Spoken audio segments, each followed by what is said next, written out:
కృతజ్ఞతలు తెలియజేస్తా ఉన్నాను. కూటమి ప్రభుత్వం ఏర్పడే నాటికి ఏ శాఖలో చూసినా అప్పుల కుప్పలు, అర్జీలతో నిండిన తట్టలు తప్పించి ఆదాయం వచ్చే దారులన్నీ కూడా మూసుకుపోయాయి.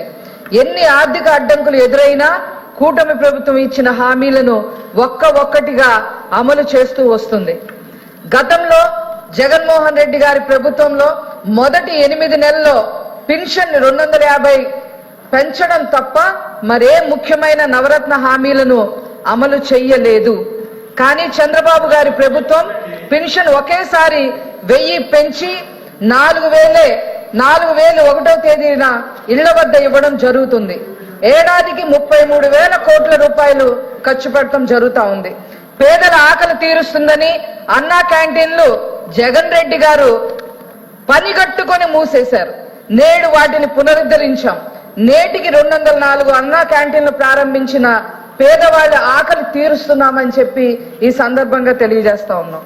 సూపర్ 6 లో ఒకటైన దీపం పథకానికి కూటమి ప్రభుత్వం ఏర్పాటైన 5 నెలల్లోనే అమలు చేయడం జరిగింది.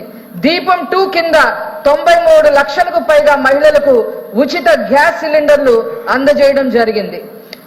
కూటమి ప్రభుత్వం ఏర్పడిన 7 నెలల్లోనే 6,86,128 కోట్లకు పైగా పెట్టుబడులను సాధించడం జరిగింది. తద్వారా 4,35,730 మందికి ప్రత్యక్షంగా ఉద్యోగ అవకాశాలు అందనున్నాయి. ఇప్పటికే 40,000 మందికి ఉద్యోగాలు లభించాయి. ప్రముఖ జాతీయ అంతర్జాతీయ కంపెనీలు రాష్ట్రంలో పెట్టుబడులు పెట్టేందుకు క్యూ కట్టాయి. దీనికి ముఖ్య కారకులైన గౌరవనీయులు నారా లోకేష్ గారికి ఈ సభ ద్వారా ధన్యవాదాలు తెలియజేస్తా ఉన్నాం. జగన్మోహన్ రెడ్డి గారు ఉచిత ఇసుకను రద్దు చేసి గృహ నిర్మాణ రంగాన్ని కుప్పకూల్చారు. నేడు ఉచిత ఇసుక సరఫరా వల్ల గృహ నిర్మాణ రంగంతో పాటు 125 వృత్తులు, వ్యాపారాలకు చేయూతను అందించడం జరుగుతా ఉంది.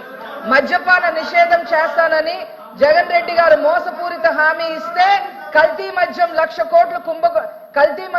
1,00,00,000 కోట్ల కుంభకోణం చేయడం జరిగింది.